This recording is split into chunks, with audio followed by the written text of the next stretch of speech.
Imagine, just for a second, being violently ripped away from your homeland. You're dragged across the vast Atlantic Ocean, sold into slavery, and dropped into a country where absolutely nobody speaks your language.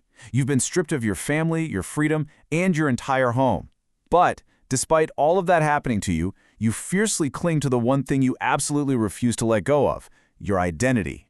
Welcome to today's Explainer, where we're diving into a truly remarkable historical source about survival, memory, and a voice that literally refused to disappear. Seriously, ask yourself, what would you do if the only thing you had left was your identity? It's a question that really forces us to confront the absolute psychological shock of the Atlantic crossing. Think about it.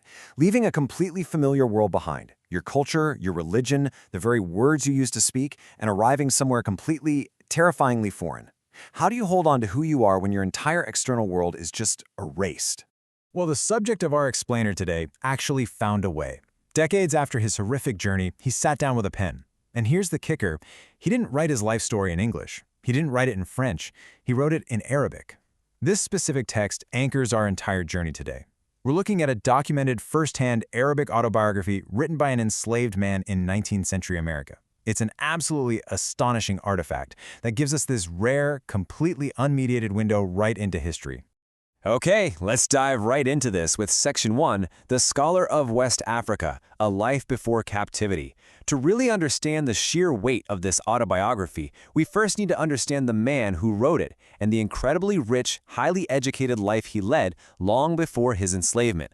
So Omar Ibn Said was born around 1770 in West Africa. He grew up in this vibrant Muslim society where education and Islamic scholarship were a massive deal. He wasn't just casually familiar with his faith. As a kid, he learned Arabic and studied the Quran incredibly deeply. By the time he reached adulthood, he had actually become a highly respected, knowledgeable Islamic scholar. He had a rich life, a supportive community, a family, and a really bright future ahead of him. Which brings us to Section 2, Surviving the Atlantic Crossing, The Journey into Enslavement. In the early 19th century, Omar was violently uprooted from that rich life and forced into the brutal Atlantic slave trade, joining millions of other Africans, including farmers, soldiers, merchants, and fellow Muslims, who were subjected to the exact same horrific system. And this brilliantly illustrates the tragic reality of his arrival in America. His multifaceted African identity as a highly educated scholar, a devout Muslim, a son, a valued community member, was completely stripped away by his captors. He was reduced to a single, reductive label: slave. Yet, as his later writings would absolutely prove, Omar refused to let that single word define his existence. Section 3, Escaping Through the Pen, a defiant act in a North Carolina prison. Let's trace the physical reality of his life in America, which leads us to a truly remarkable act of defiance that changed how history would remember him.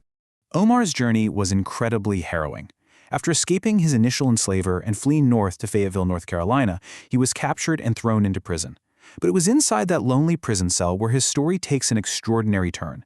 He actually began writing on the walls. He wrote Quranic verses and memories, and he did it entirely in Arabic, a language that was completely unfamiliar to the Americans holding him captive, but deeply, deeply tied to his soul.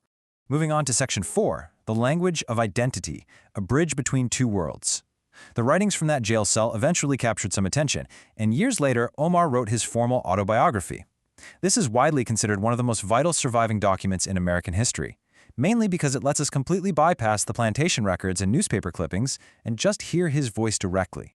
So the crucial point here is that for Omar, Arabic was not simply a writing system. Because the Quran was revealed in Arabic, his ability to write in it was a profound act of preserving his faith. It preserved his memory and his intellectual continuity when absolutely everything else was taken from him. His physical location changed, his freedom was gone, but his ability to write, that remained. You can think of Omar's writing as a literal bridge across a massive chasm. He was constantly navigating the extreme contradictions between his origins in West Africa, which were anchored in Islam and freedom, and his forced reality in America, which was defined entirely by slavery and captivity. He existed right in the dead center of these two incredibly immense contradictions. And honestly, this forces us to reflect on a deep contradiction in the source material regarding America itself. Think about it. The United States was rapidly developing these grand ideas and slogans about liberty and freedom, but simultaneously, It was denying basic human freedoms to millions of people, including highly educated men exactly like Omar Ibn Said. For him and millions of others, freedom at that time was merely an ideal. It was absolutely not a reality. Let's move to Section 5 and see how this builds our modern understanding. Section 5. Rewriting America's Forgotten History. The Legacy of Omar Ibn Said. If we look around today, Muslims are an integral part of literally every facet of American society. We're talking doctors, teachers, engineers, business owners, military members, athletes, artists, the whole shebang.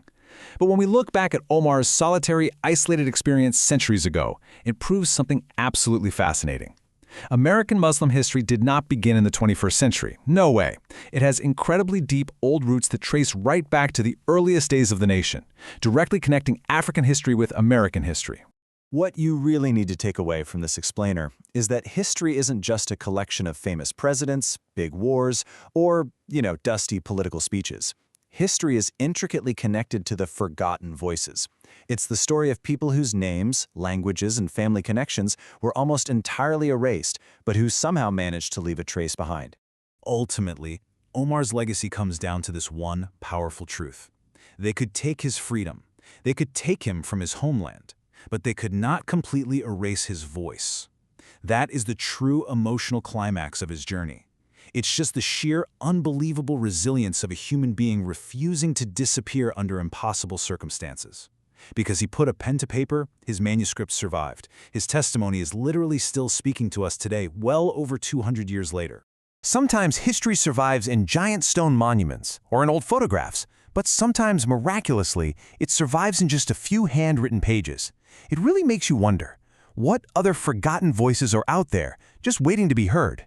If you found Omar Ibn Said's story as fascinating as I did, make sure to subscribe so we can continue exploring these hidden chapters together. Thank you so much for learning with me on this explainer, and I'll catch you next time.